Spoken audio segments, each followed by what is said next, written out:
Pagdating naman sa mga negosyong may kinalaman sa teknolohiya, hindi rin nagpapahuli ang mga Pinoy.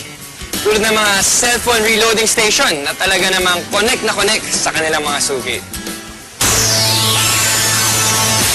Sa panahon ngayon, isa na nga sa pangunahing pangangailangan natin ang cellphone. Kaya dapat lagi itong may load. At dito nakasilip ng pagkakataon ang iba nating mga kababayan para kumita.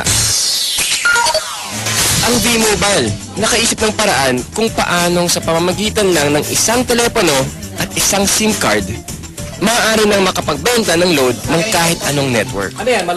Ang kaibahan nitong V-Mobile, gamit mo yung cellphone mo, makapagbebenta ka ng lahat ng klase ng prepaid, cards at saka electronic, para magkaroon ka ng negosyo.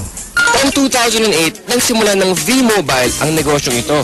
Ang sistemang gamit nila, all-in-one load service, kaya one-stop shop ang kanilang serbisyo.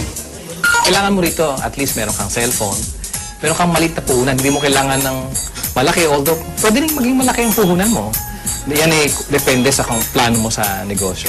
Kung gumagamit ka ng internet, napakasimple lang gagawin mo. Punta ka sa aming www.loadextreme.ph. Tapos pag nakita mo na itong website nito, dibawa yung online loading, kiklik mo, lalabas dyan yung aming dialog box. I-enter mo yung account mo, papasok mo. So, in this case, pipiliin ko na lang, papasok ko yung aking sikretong PIK. Tapos mamimili ako ng produkto. Tapos, lalagay ko yung cellphone number. Kiklik mo ngayon yung send load. Pag okay natin, yun na. Pero paano ka nga ba kikita sa negosyong ito? Halimbawa, may magpapaload sa iyo ng 100 pesos. Ang mababawas sa load wallet mo ay 90 pesos lang. Ibig sabihin, may 10 piso kang kita sa bawat 100 na i-reload mo sa iyong customer.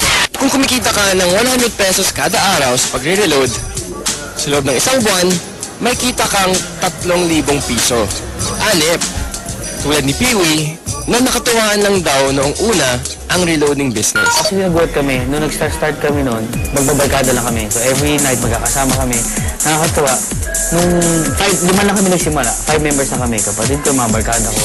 Tapos ngayon nagulat ako, yung 5 tao nagsimula niya. Ngayon, ano na kami? Almost 100,000. So actually, nag-grad pa siya ng 100,000 members. Ngayon, sa simpleng pagpindot-pindot lang daw niya ng cellphone, kumikita raw si Peewee ng mula 1,000 hanggang 5,000 piso kada linggo. Ano pang hinihintay niyo mga kapartner? Oras na para ang hilig mo sa paggamit ng cellphone, pakinabangan niyo rin at maging isang maliit na negosyo. Kung mas pinili mo na lang manatili sa bahay ngayong summer, narito ang isang kapaki-pakinabang na tip. At dahil mainit ngayon, alam kong hindi nyo maiwasan na gamitin ang inyong mga aircon. Ito ang isang tip para makatipid kayo sa pagkonsumo ng kuryente.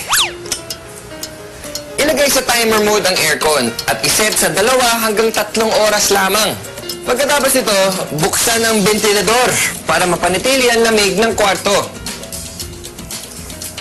May enjoy mo na ang lamig, makakatipid ka pa. O di ba? Pwede naman eh. Kaya mga kapartner, tandaan, dapat maging wais all the time. Ano bang masasabi natin? Wala akong masabi talaga.